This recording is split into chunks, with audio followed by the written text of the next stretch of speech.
Welcome back, Epic Families. It's so awesome to be back in front of you again. I hope you had great conversations last week as you gathered for the first time in a seemingly long while.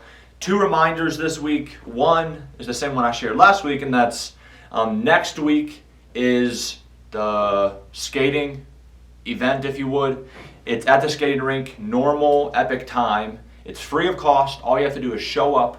Just don't show up to the house you're at right now. Show up at the skating rink instead. And also, Momentum isn't happening yet, but it's coming up, and it's going to be on us in no time.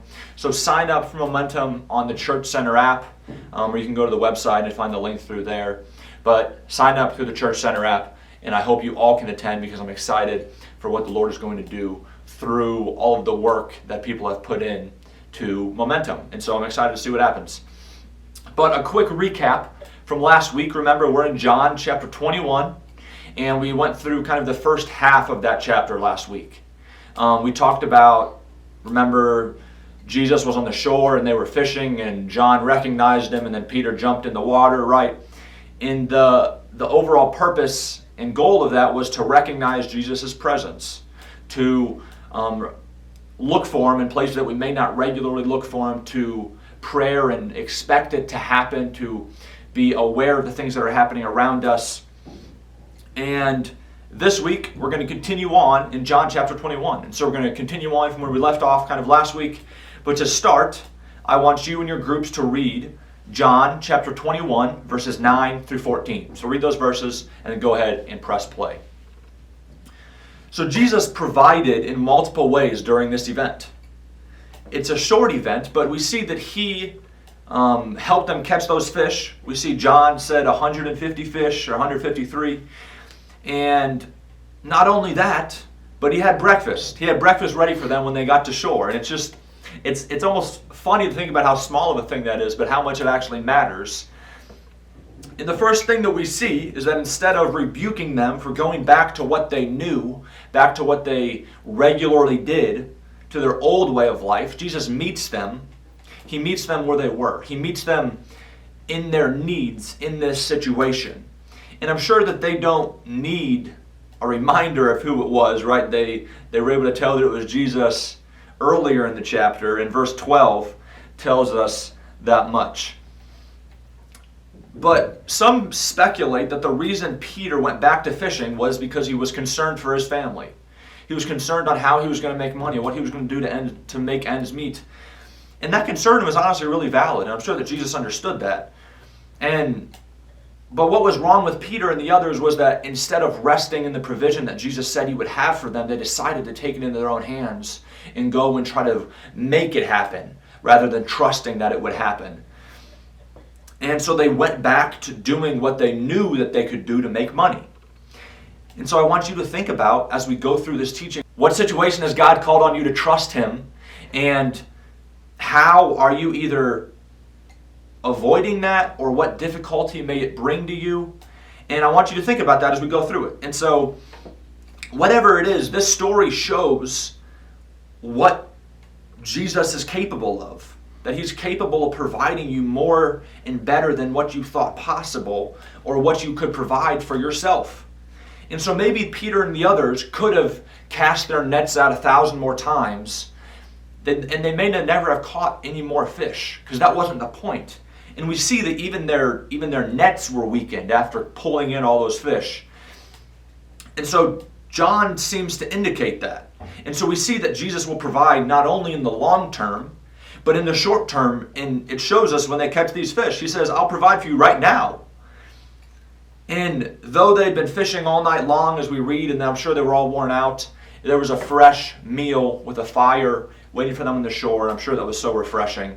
And so let's look at the provision of breakfast and see what we can learn. And so they hadn't noticed Jesus on the shore, right? We remember seeing that when they were on the boat, but he already had a charcoal fire, some fish, and some bread. And so often when I read through these stories, I ask like the kind of dumb questions about how long did it take Jesus to start the fire? I mean, where did he get the fish? Did he catch it? Like, where did he get the bread? And obviously, those are kind of dumb questions because Jesus can do what he wants. And we read Matthew Henry, a biblical commentator, he said this: "We need not be curious in inquiring where this fire, fish, and bread came from any more than where the meat came from which the ravens brought to Elijah.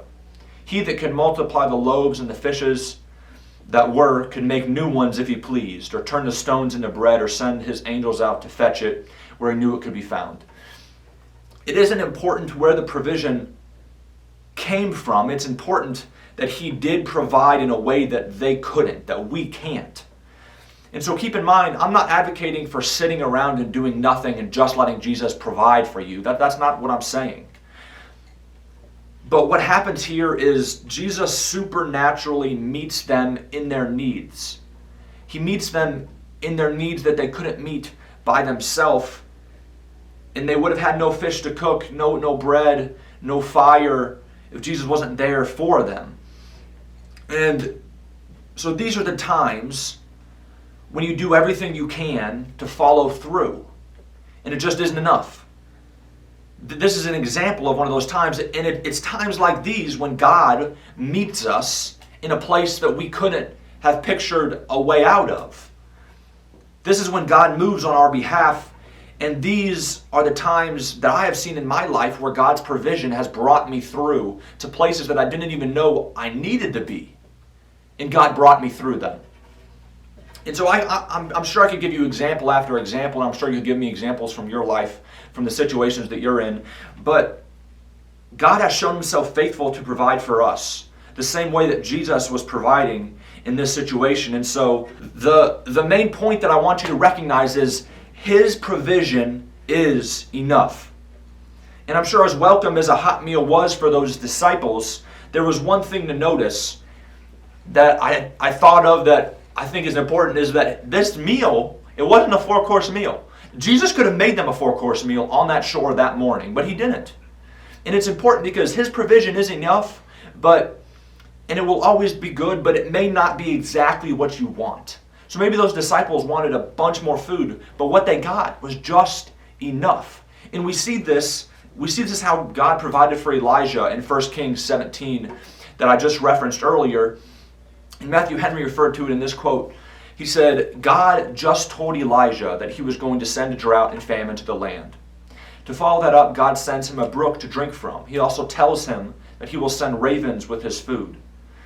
And so I don't know about you, but thinking of God sending ravens with my food kind of sketches me out a bit.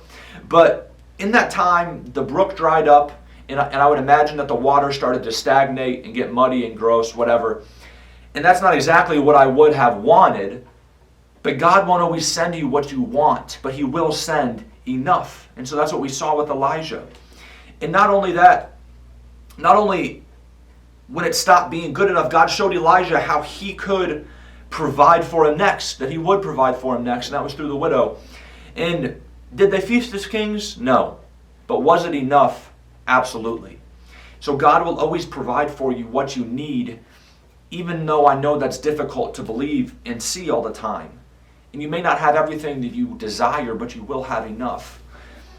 And just remember, because Easter is over, doesn't mean that Jesus is gone. The Spirit is here with us. And so, for us to keep living out the truth of Easter, we must return to his purpose. So let's get back to the story. After a refreshing hot meal, Jesus pulls Peter aside. And honestly, this is one of the most beautiful passages in all of Scripture. So go ahead and read verses 15 to 23, and then go ahead and press play, and we'll keep going. So remember who it was that denied Jesus, whose idea it was to go back to fishing. Peter is like the rest of us, honestly. I mean, we would have carried that guilt of denying Jesus. Peter is just like us, the guilt and shame for failing.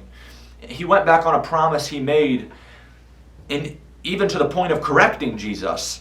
And in fact, there's a connection between those two situations in this verse that I never had recognized before until now. And we read that there was a charcoal fire in verse 9. We see, he said, "Then as soon as they came to the land, they saw the fire of coals there." And the connection is between this in John chapter 18, verse 18. It says in John 18, "Now the servants and the officials had made a charcoal fire because it was cold, and they were standing there warming themselves. And Peter was standing with them warming himself." So the Greek word for charcoal here is the same word that's used in John chapter 18. And those are the only two times that this specific word is used in the New Testament. And I think that John was really specific in writing it this way because he wanted us to make this connection. That first fire was built by the enemies of Christ, and the second was built by Jesus himself. Peter was present in both times because of things that John said, and Jesus was present in both settings. The first, in John chapter 18, we see it was leading to his death.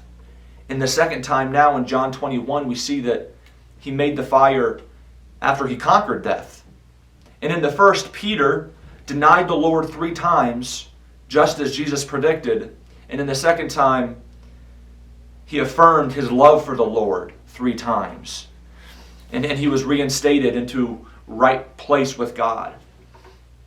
And so notice, though, Jesus didn't leave Peter in his failures, even though Peter may have deserved it. Jesus knew the plan that he had for Peter, and it had not changed even though Peter had turned against him and betrayed him. Jesus' plan was still for Peter to indeed be a fisher of men. And so lovingly, gently, Jesus restored Peter into right relationship with him. And so a question that I wonder is, what if Peter was too embarrassed to own up to his mistake? What if he was too embarrassed to come to Jesus and ask for forgiveness and restate his love for him? He would have gone back to fishing, and he never would have experienced the great things that God had planned for him for the rest of his life.